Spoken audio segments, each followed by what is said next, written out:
morning, and today we're going to take a little adventure, a little walk, you might want to say. We're going to go to Everglades National Park in Florida.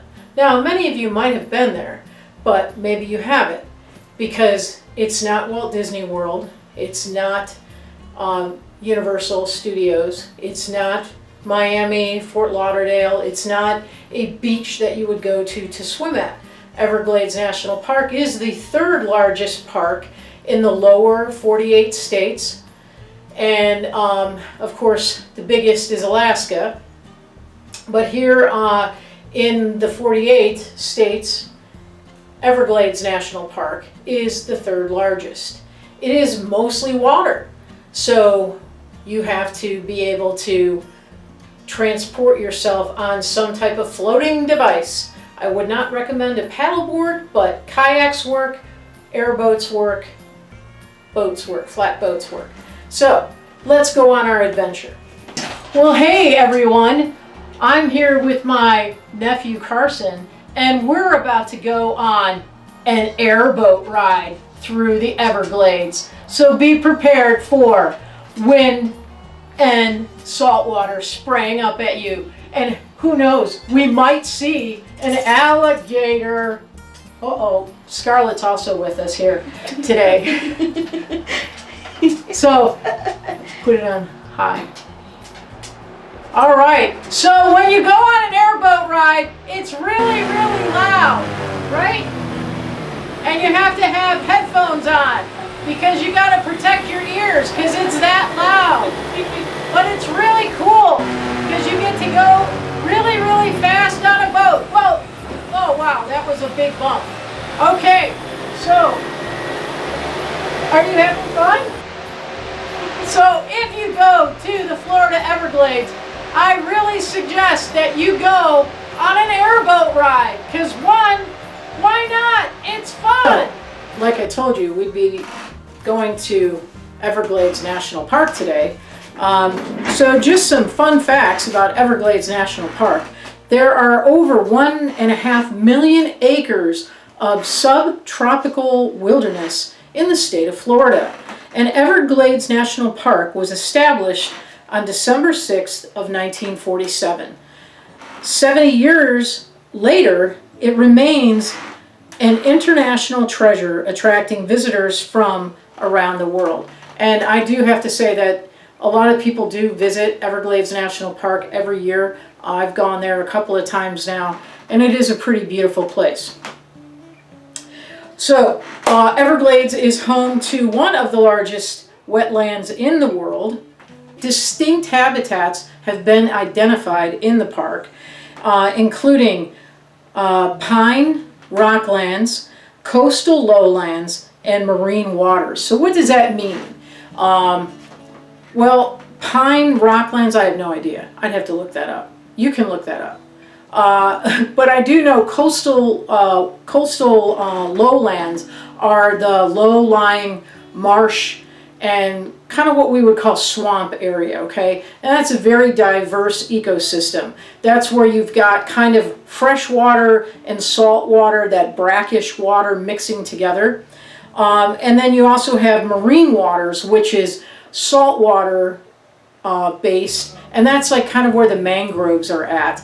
And the mangroves actually protect the state of Florida, which is why they're protected, because when hurricanes come, the mangroves hold on to the coral, which Florida is coral, and it holds on to them and prevents literally the land from being ripped apart. And so it kind of takes the force of those winds and kind of absorbs that energy. So it's really good for the state of Florida, and hence that's why they protect them.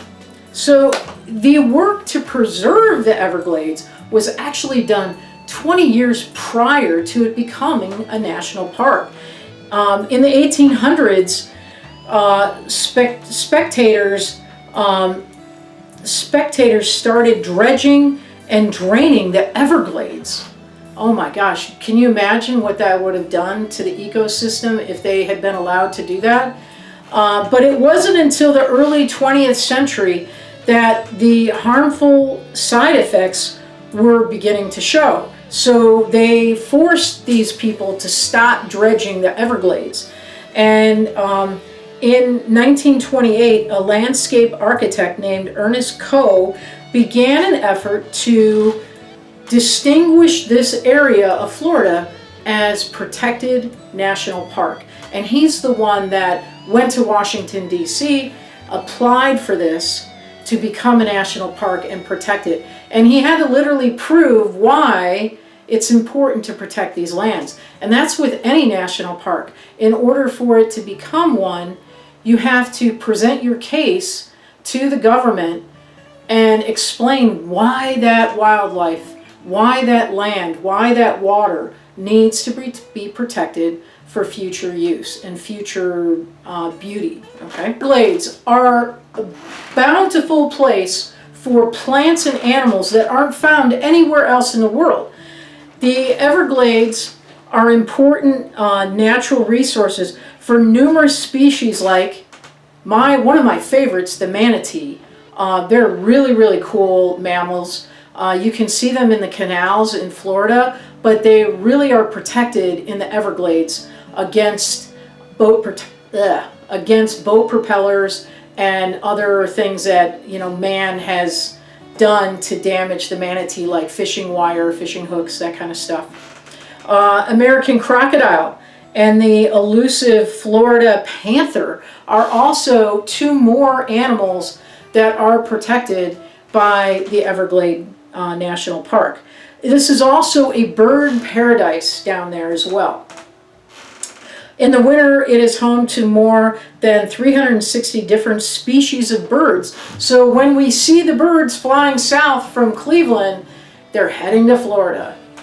Did you know that Everglades receives over 60 inches of rain a year? And to put this in perspective, okay, if you've ever heard of Seattle, Washington getting tons of rain, they receive a little more than half of that. And in Seattle, it pretty much rains there every day or every other day. The rains come in off of the ocean.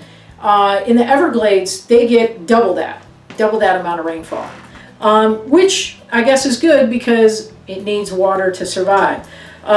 Southern Florida doesn't have much of a winter, but it's during this time that the Everglades get a break from warmer temperatures and heavy rainfall. So again, it's a little bit drier in the wintertime. Not as warm, so it kind of helps to control the bugs, the mosquitoes. If you are feeling extra adventurous, though, you can experience a side of the Everglades that most people never see by joining a ranger-led hike called slough slogging. Ugh. Slough slogging. I imagine you put boots on for that. Where you'll be, so you'll be waist deep in pristine Florida swamp. So if you want to smell like swamp, you can go on that ranger-led slough slugging hike and smell like swamp. But hey, that could be pretty cool. Although, I don't know, I'd kind of be a little scared of that. I'm just saying, if a crocodile comes up near you. Ugh. Okay, anyway, so there is, believe it or not, evidence of a human settlement in Florida's southern tip that dates back thousands of years. From the original archaic period settlements to the modern tribal communities of the Miskakauke and Seminole Indians. So they have proof that these tribes were around this area at the time from artifacts that archaeologists have found. The region has a rich history of human culture. Settlers known as Gladesmen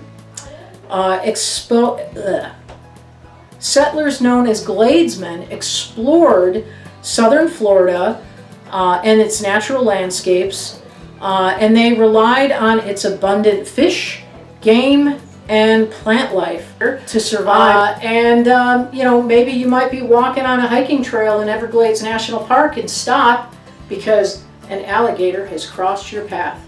So, I'm Mrs. Sternad, once again on location in Florida, and I will see you here tomorrow, who knows where. Have a great day. Continue watching the Daily Agenda. Remember, we only have 5 more days, 6 more days, something like that, and then you are done for this school year. Have a great day.